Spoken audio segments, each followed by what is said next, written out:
अस्सलाम वालेकुम दोस्तों, कैसे हो? उम्मीद करता हूँ सब दोस्त खैर खैरियत से होंगे। दोस्तों, आज बात करते हैं विटामिन ई कैप्सूल के बारे में, यानी कि एवियन और विटामिन डी कैप्सूल के बारे में।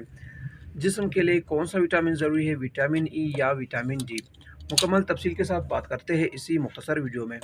वीडियो को स्टार्ट करने से पहले अब तमाम दोस्तों से गुजारिश है कि मेरे इस चैनल इन्फॉर्मेशन ऑफ मेडिसन को सब्सक्राइब करो और साथ ही मौजूद बेल की आइकॉन पर क्लिक करो ताकि हर नए आने वाले वीडियो की नोटिफिकेशन आप पहले ही हासिल कर सको।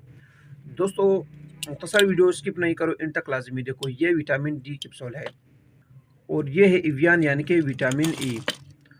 दोस्तों, विटामिन ई भी हमारे जिस्म के लिए ज़रूरी है और विटामिन डी भी हमारे जिस्म के लिए ज़रूरी है। अब बात करते हैं कि इनके यूजेस क्या है, डोज क्या है, साइड इफेक्ट क्या है, बेनिफिट्स क्या है।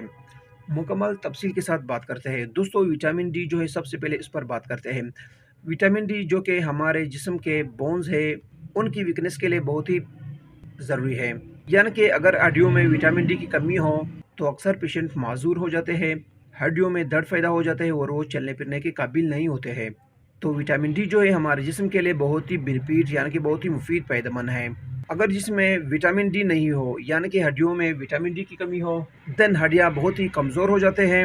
जो भी पेशेंट हो, मेल या फीमेल, विटामिन डी के कमी हर एक में पाया जाता है और हर एक के लिए बहुत ही बेनिफिट यानी कि फ़ायदेमंद होता है। चलने फिरने के लिए, घूमने दौड़ने के लिए, तंदुरुस्ती तवानाई के लिए, सेहत के लिए जिसमें विटामिन डी की होना बहुत ही ज़रूरी है। अगर आपके जिस्म यानी कि हड्डियों में विटामिन डी ना हो तो हड्डियाँ बहुत ही कमज़ोर हो जाते हैं और आप चल फिर नहीं सकते हो।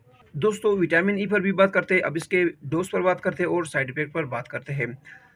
विटामिन डी इस्तेमाल करने का तरीका ये है कि एक कैप्सूल आपने रोज़ाना इस्तेमाल करनी है खाना खाने के बाद। इससे आपके जिस्म में विटामिन डी की कमी नहीं होती है और आपकी जिस्म के जितने भी हड्डियाँ हैं वो मजबूत तंदुरुस्त रहते हैं।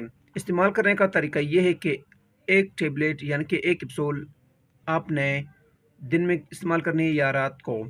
इस कैप्सूल को आप पानी के साथ इस्तेमाल कर सकते हो और दूध के साथ भी इस्तेमाल कर सकते हो। दोस्तों, अगर इसकी साइड इफ़ेक्ट की बात की जाए यानी कि इसके नुकसानात के बारे में, तो इसकी अक्सर साइड इफ़ेक्ट ओवरडोज़ की वजह से होती है। हर मेडिसिन को इस्तेमाल करते वक़्त एक्सपायरी डेट भी लाज़मी चेक किया करो और इस्तेमाल करते वक़्त अपने डॉक्टर से लाज़मन रुजू करो। दोस्तों, अगर इसकी साइड इफ़ेक्ट की बात की जाए यानी कि विटामिन डी की साइड इफ़ेक्ट की, तो इसके साइड इफ़ेक्ट यानी कि नुकसानात में पेट में दर्द हो जाता है, उल्टी आ सकती है, सर चकरा सकता है और जिस्म पर रैशेज़ होती है यानी कि जिस्म पर छोटे-छोटे दाने निकल जाते हैं।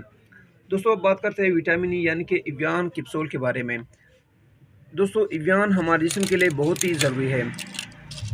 एवियन स्किन के लिए सही है, हेयर के लिए सही है, यानी कि एवियन कैप्सूल अगर आप इस्तेमाल करते हो तब आपको किसी भी क्रीम लगाने की ज़रूरत नहीं होती है। अगर आपके चेहरे पर पीलापन हो या आपके बाल गिर रहे हो तो इन कंडीशन में आप एवियन कैप्सूल इस्तेमाल कर सकते हो। बहुत ही मुफीद और बहुत ही बेहतरीन और बेस्ट कैप्सूल है। एवियन जिस्म के लिए बहुत ही ज़रूरी है। अगर चेहरे पर पीलापन हो, दाग धब्बे हो या बालों का मसला हो यानी कि बाल गिर रहे हो, निकल रहे हो, तो उस सूरत में आप एवियन कैप्सूल इस्तेमाल कर सकते हो। इस कैप्सूल को आप पानी के साथ इस्तेमाल कर सकते हो और इसी तरह भी अपने बालों पर लगा सकते हो। इस्तेमाल करने का तरीका ये है कि एक टैबलेट आपने 24 आवर में इस्तेमाल करनी है। दोस्तों, अगर एवियन कैप्सूल के साइड इफ़ेक्ट के बारे में बात की जाए यानी कि नुकसानात के बारे में, एवियन कैप्सूल इस्तेमाल करने से क्या नुकसानात होता है, तो एवियन कैप्सूल बहुत ही सेफ मेडिसिन है, इसके कुछ ख़ास साइड इफ़ेक्ट नहीं होते हैं। अगर इसके साइड इफ़ेक्ट भी हो जाए तो इसके साइड इफ़ेक्ट में उल्टी आ सकती है, जिस्म पर रैशेज़ होती है और कभी-कभार लूज़ मोशन हो जाता है। ये दोस्तों विटामिन ई, एवियन कैप्सूल और विटामिन डी कैप्सूल के बारे में कुछ तफसील। उम्मीद करता हूँ कि आपको ये मुख्तसर वीडियो पसंद आई हो। अगर वीडियो पसंद हो तो वीडियो को लाइक, शेयर और कमेंट करो और मेरे इस चैनल इन्फॉर्मेशन ऑफ मेडिसिन को ज़रूर सब्सक्राइब करो।